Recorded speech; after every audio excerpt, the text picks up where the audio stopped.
कोल्हापुरातल्या चिखली आंबेवाडी ग्रामस्थांना स्थलांतरित होण्याचं आवाहन करण्यात आले। स्थलांतरित न झाल्यास फौजदारी गुन्हे दाखल होणार आहेत।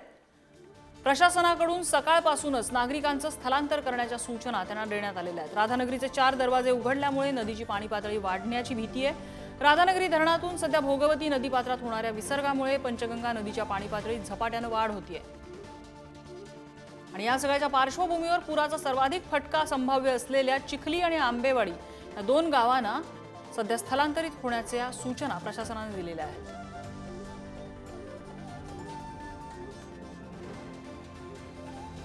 चिखली या गावाला आता चारी बाजूने महापुराचा वेढा जो आहे तो पाहायला मिळतोय आणि परिणामी कोल्हापुरातल्या या चिखली गावातील अनेक नागरिकांना स्थलांतरित होण्याच्या ज्या त्या सूचना दिलेल्या आहेत। खरं तर तात्काळ स्थलांतरित करा, अन्यथा आपल्यावरती फौजदारी कारवाई करू, फौजदारी गुन्हा दाखल करू असे देखील सूचना प्रशासनाकडून देण्यात आलेल्या आहेत। आपण पाहताय हा प्रयाग चिखलीकडे जाणारा हा एक मुख्य मार्ग आहे। त्याच मुख्य मार्गावरती आता जवळपास 1.5 फूट पाणी आलेलं आहे।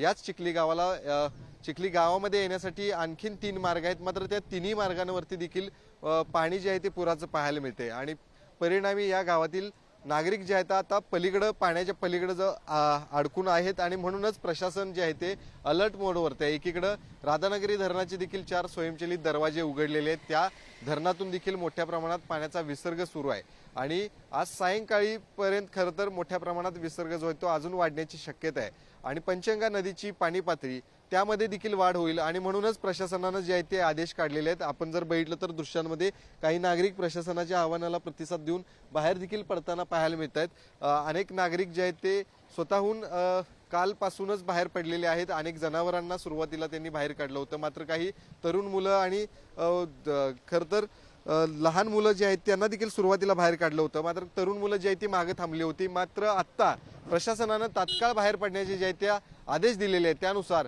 या गावातील नागरिक हळूहळू करत सगळेच बाहेर पडताना पाहायला मिळत आहेत। कॅमेरामन ओंकार वळवडेसह शेखर पाटील, पुढारी न्यूज, कोल्हापूर।